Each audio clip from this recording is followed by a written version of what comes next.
What's up, guys? How's it going? Big Cheese here with another video. Today's video is a really exciting one for me especially. I know you guys are pumped for it too. The Hazard Zone mode details for Battlefield 2042 have been announced. I watched a bunch of videos on it last night. I read a bunch of articles and I've brought all the information together, all the information we need to know really, into this one video for you guys.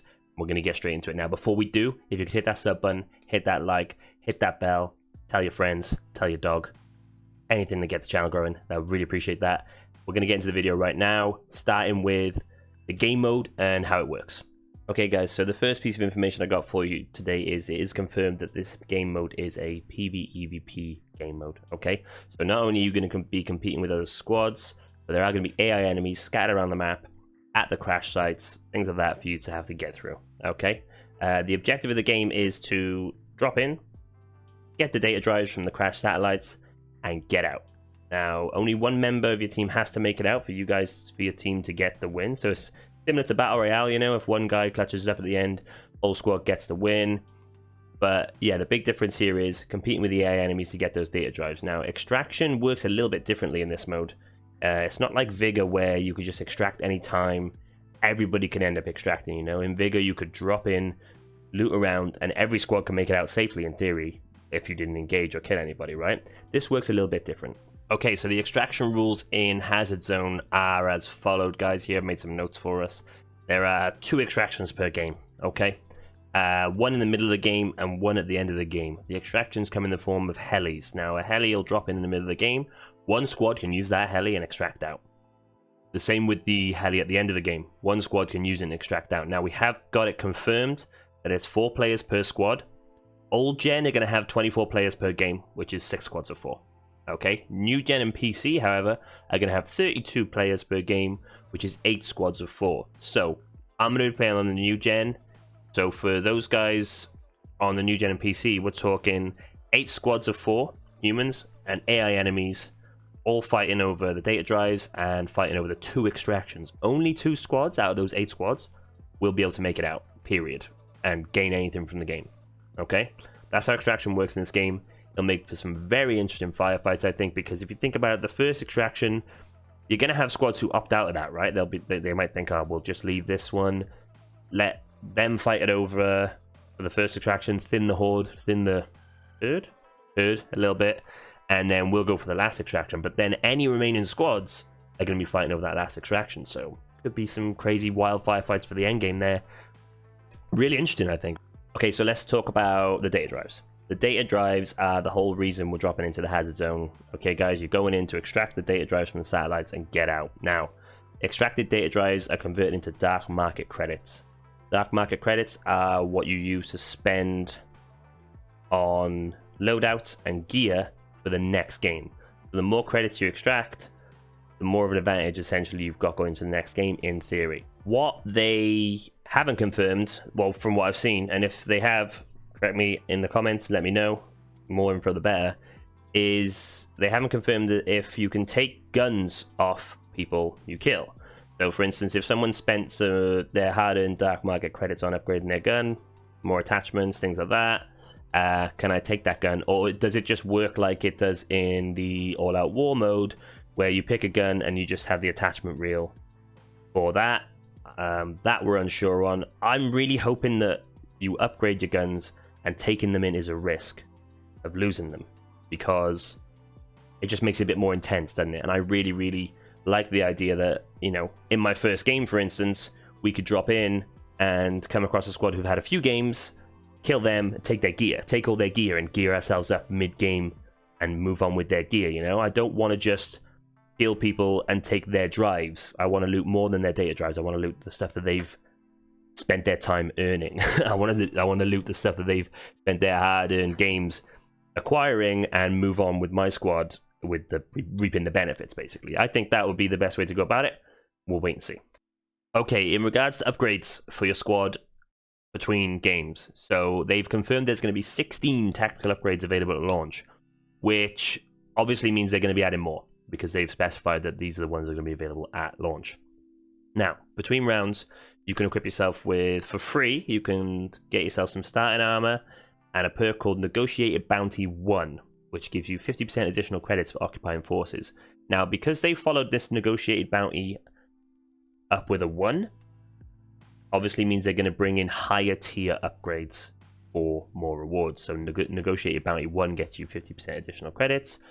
Negotiated bounty 2 might get you 75, something like that. But those are the tactical upgrades you get for free between each rounds, and you can put them on your squad, on your character. Okay, so now we're going to talk about the upgrades that you can buy with your dark market credits. Okay, guys, so we're going to start from the top here. Squad reinforcement is basically a buyback.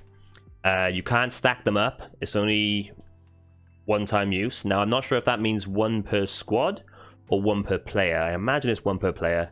You could all take a buyback into the next game with you. Quick draw holster is weapon swap speed there, pretty standard.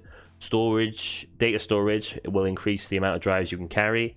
Loadout insurance is something we've seen a lot in games like Vigor, Tarkov, things like that. In this, however, it doesn't just insure everything you've got. You just get 50% of your credits back. So anything you spent on your loadout or gear, you'll get 50% of that back if you've got insurance.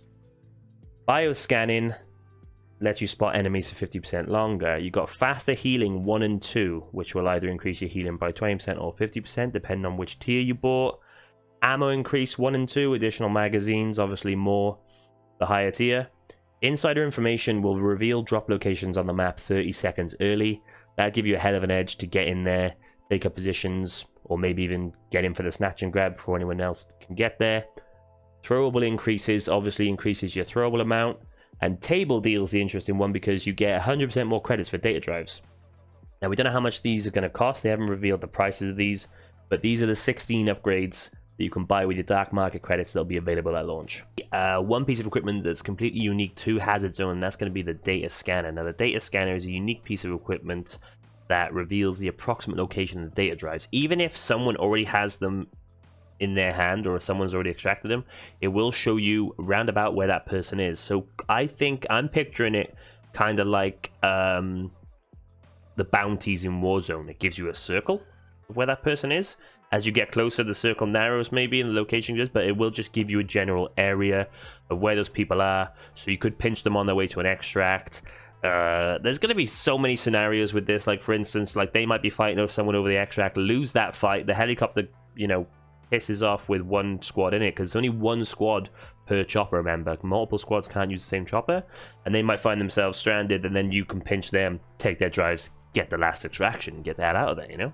Okay, so we talked a hell of a lot about the details of the game and, you know, tactical upgrades you can buy and things. Now, dying in-game works basically the same as battle royales and other things like that, and it works the way we like it, right? If you go down, you can crawl into cover and you can be rezzed by a buddy. If you are finished off, the only way to come back is to get a buyback. I'm glad they've got a buyback feature, but I'm also very glad that they've made it so that if you don't buy the upgrade before the game, you can't buy your teammates back. So it's much more battle royale-esque, isn't it? It's not permanent, it's not definite. If you die out, you're done.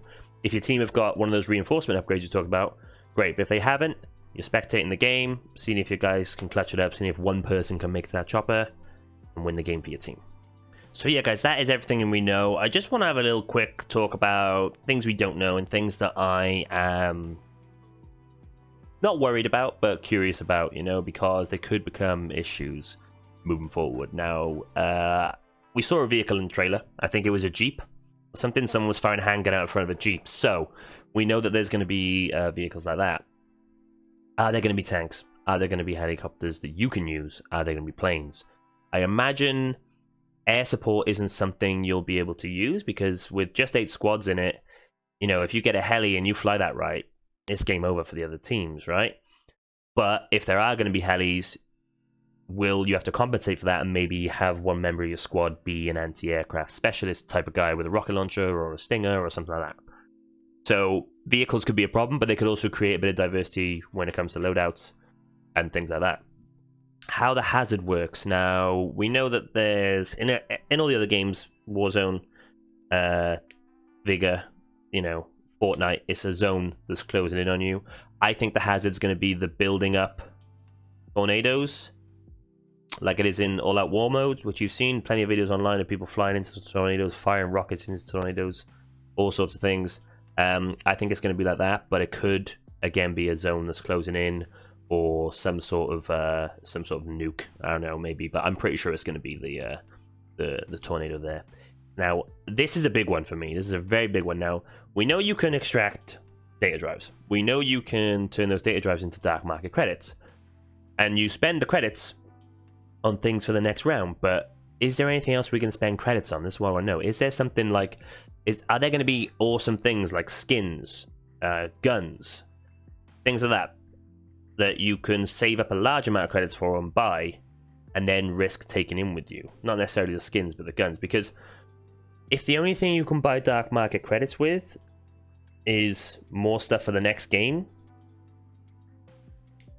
I don't want to say what's the point, because the point is to get the wins and there'll be some awesome firefights and stuff in, but like there's got to be more to it, right? Like for me to be motivated to really get those credits, got to be more in it than getting advantage for the next game. I know in Vigor you had the house, you know, that kind of worked, but I don't think Battlefield are going to go for something like that, you know. But I'd like to see something else that you could buy with dark market credits there, just to motivate me to, you know, go that extra yard to get the data drives out and things like that. And the other thing we don't know is how big the maps are going to be and how many maps there will be at launch. That is not confirmed yet. Well, it wasn't when I'm filming this. If it is by now, leave it in the comment section. How big the maps are going to be, we don't know. Obviously, they're not going to be the size of Conquest maps. That'd be too big. Or would it? If there's enough AI enemies, maybe. I think it'd be too big, though. Maybe about half the size of that, or maybe a couple of sectors at a time. It's all still information we don't have at this moment, guys. So, yeah. So, yeah, guys, thank you so much for watching the video. This was my first Everything We Know video sort of thing, so I really enjoyed making it for you guys. Let me know what you think in the comment section. Let me know what you think about Hazard Zone. Let me know if you've got any additional information that I missed here or didn't have at the time. And yeah, hopefully I'll see you guys in there. Don't forget to hit the sub button, hit that like and that bell if you did like it, and we'll see you next time.